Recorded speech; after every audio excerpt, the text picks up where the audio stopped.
But if the president cannot escape the scene, the Beast comes equipped with several top-secret modifications designed to repel an attack. The capabilities of these vehicles in detecting attacks is what keeps the Secret Service on the cutting edge. It's our ability to prevent an attack by recognizing what is potentially coming our way, that these vehicles are in the cutting edge of technology. The best asset that these vehicles have is the ability to detect certain potential attacks on a president of a chemical or biological radiation nature. The Beast is an independent environment, a survival pod in the case the worst should happen. And so if, for example, there is an attack that involves nerve gas or some other kind of environmental agent, the car can be completely sealed, and it has its own oxygen supply for the protection of the occupants. It can only last for so long, and the main thing is to get the heck out of Dodge. Other vehicles in a presidential motorcade are also believed to carry counter-assault devices commonly found on military vehicles.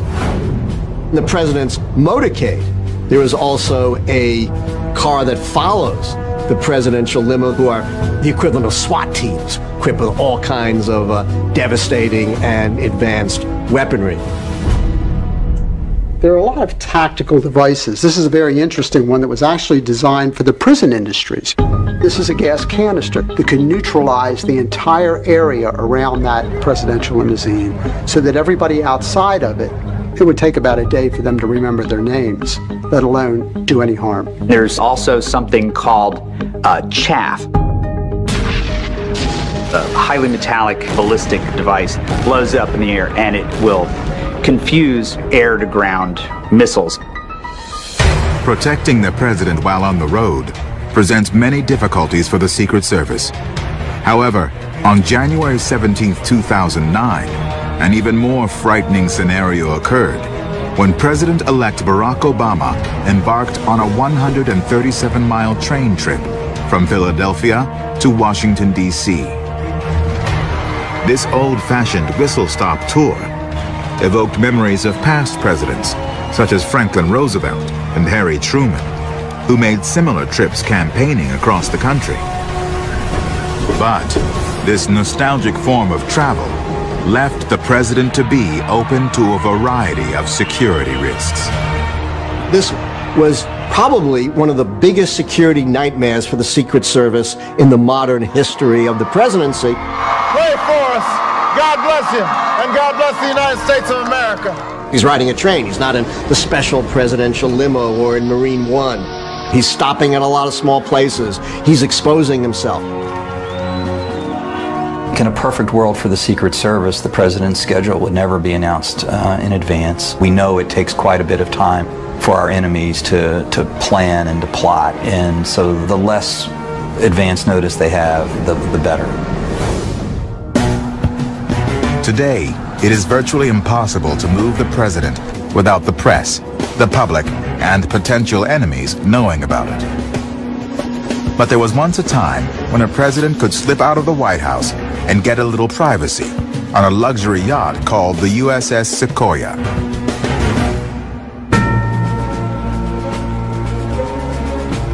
A 104-foot wood-hull ship known as Navy One. It served a unique purpose in World War II. The Sequoia provided Franklin D. Roosevelt and Harry Truman a secure location to plan their war strategy. Roosevelt worked on D-Day on the Sequoia with military leaders from the United States and from Europe. And following on that, Truman reportedly decided to drop the atomic bomb from the Sequoia.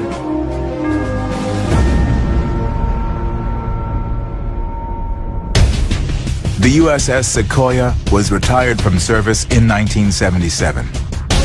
33 years after the sale of the original Navy One yacht, a new terrestrial transport has been added to the presidential fleet, one that meets the needs of today. A high-tech, heavily armed bus called Ground Force One.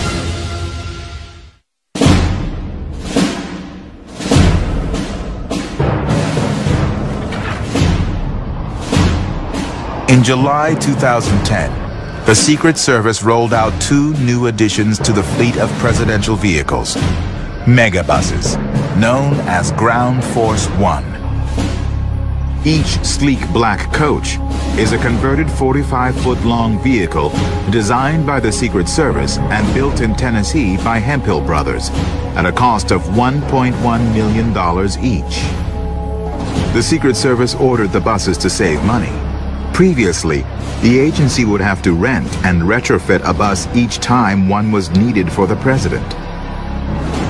There's a whole series of agencies that are coordinated in building out that vehicle and designing the vehicle, putting in different features, run flat tires, protective coatings and armoring and protective systems that would go into any protective platform for the president, a really extensive communications package, and then essentially all the features that you would want to see for a senior executive, office equipment, a suite of situational awareness tools to include access to television, radio, things of that nature as well. And this is the first time that they specifically designed a bus and are keeping a bus in inventory that was designed for the express purpose of transporting and protecting the president and other high-level Secret Service protectees. In using the bus, it's typically for the express purpose of being seen and transporting the president through a series of towns and remote areas where the president doesn't typically go. And as a result of that, there's a desire usually on the part of the staff to advertise where the president's going to be so that people can line the routes and be able to see him. And all that, of course, is anathema to the general Secret Service protective methodology. President Obama used Ground Force One in 2011 during a barnstorming trip across the Midwest. How are you, sir? Good to see you again. The coach solved many logistical problems facing those responsible for moving the president. It was very difficult to daisy chain Air Force One, Marine One, the presidential limo from stop to stop to stop. Presidential motorcades tie up traffic and create havoc. I mean, moving the president around is a big pain in the butt. So the bus makes what you might call short internodal transportation much more convenient for the president and the entourage. While traveling by bus was logistically easier than by plane or motorcade, it presented a new security challenge for the Secret Service. From an engineering and technology standpoint, Ground Force One might be a more difficult vehicle to up-armor. One of the weapons that must keep the Secret Service up at night is the Barrett 50 caliber sniper rifle, which fires a round about that long and has a standoff kill capacity of a mile. It will knock down a commercial aircraft. And it's legal for sale in a lot of states in the United States. So that's something that must worry the Secret Service more than air-to-ground missiles. How do you stop that bullet that once it's flying through the air? I don't think they know. In case of emergency, the bus is said to contain a fire suppression system and tanks of oxygen in the event of a chemical attack. And just as is the case everywhere the president travels, the bus carries a supply of the commander-in-chief's blood. But who has the special skills necessary to operate the massive megabus? Within the Secret Service, there's a specific group of people who do a tour of duty as drivers of the limousine. And from that group, they select a specific subset that then go through enhanced training that's specific for commercial vehicles to ensure that they can apply some of the same methodologies that they would in a limousine to driving the bus. No matter what form of transport, the secret to moving the president safely is ultimately found in the capable hands of the men and women trained and ready to protect him. You have the president's safety in your hands, much as the same way you as a parent would have your family's life in your hand. only it happens to be the President of the United States, and it's not the family car, it's now the presidential limo.